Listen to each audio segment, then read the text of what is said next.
Leo, hi, welcome to Mystic Queen PH. At ito ang reading ninyo, monthly reading for December 2025. Ayan. So, tatlong parts to. So, this is the overall reading or energy for you sa December. And then, meron part 2, part 3. Part 2 is your money, career, finances. Part 3 is love life. Okay, so make sure to follow, subscribe, like, share para ma-notify kayo pag may reading na dun sa part 2, part 3.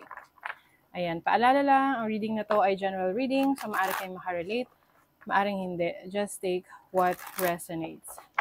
Okay, for Leo, anong energies? What's the energy for Leo ngayong December 2025?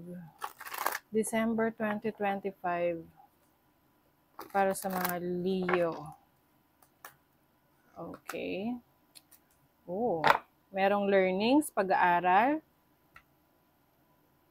research, lalo na sa trabaho, sa career. So this is your energy.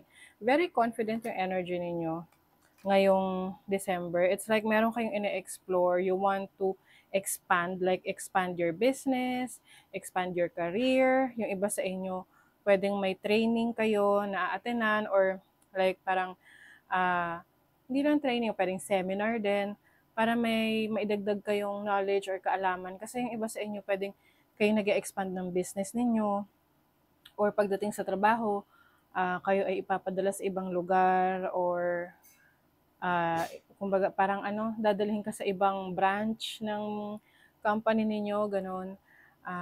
Pwedeng ikaw ay hinahanda para sa major responsibility sa career mo, sa trabaho mo.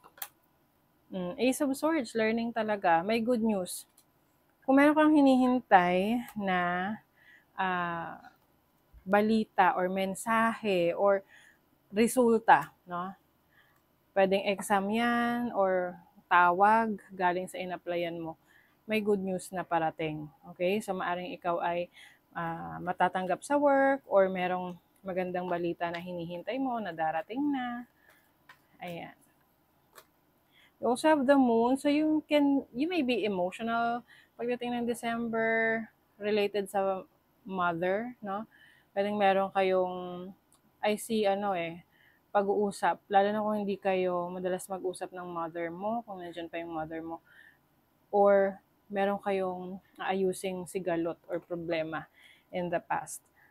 Some of you naman, there is a revelation, like a revelation ng isang pagkatao, no? Pagkatao ng isang taong malapit sa'yo.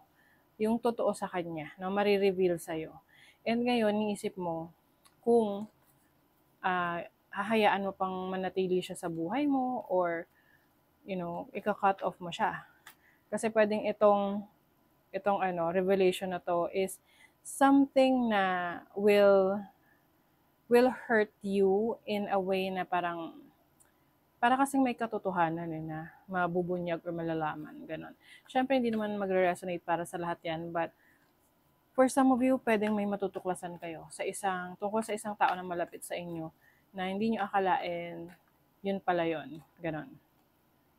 So you are breaking free, you are trying new things, you are exploring, may mga bago kang sinusubukan, let's say sa business, sa trabaho, yung iba sa inyo nag-shift ng career.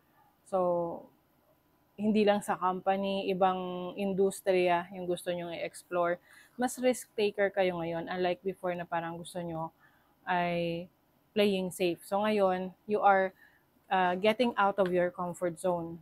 Now, your challenge is the Oracle of Pentacles. So, challenging situation, meron talaga ditong feminine energy. Someone na may authority over you, pwedeng boss mo to, employer mo, or parent mo, like mother mo, mother figure sa buhay mo, na magkaroon ng challenging situation related sa pera or sa resources or sa mana, ganun. Your opportunity, Ace of Cups, this is about new relationship. Meron ding opportunity for forgiveness. Oo. So, pwedeng meron kang taong patatawarin sa buhay mo. Pwedeng ikaw yung magpapatawad sa sarili mo. Minsan kasi we become too hard on ourselves na yung sinisisi natin yung sarili natin sa mga bad decisions, sa mga mistakes natin in the past. Pero kasi tapos na yun eh. Ang importante natuto ka. Yung lesson. No? Natutunan mo yung lesson. Okay? Now, your blessing is the Eight of Wands. Yung travel opportunities mo, blessing yan para sa'yo. Maaring may mga, mas marami kang travel opportunities ngayong December unlike nung mga nakaraang buwan. I also see a lot of messages, no? So, magiging very busy ka talking to other people, networking, connecting with others. Pwede ring magiging busy ka sa career mo, sa mga inaasikaso mo. Meron ditong grupo, no? Pwedeng ikaw ay magiging member ng isang community, ng isang group, or magta-travel ka within a group. So, pwedeng sa company outing yan, or sarili mong plano, pero makikiano ka, yung parang pooling, no, ng traveler. So, ganon, para mas makamura ka. Let's see, ano pa ang blessing?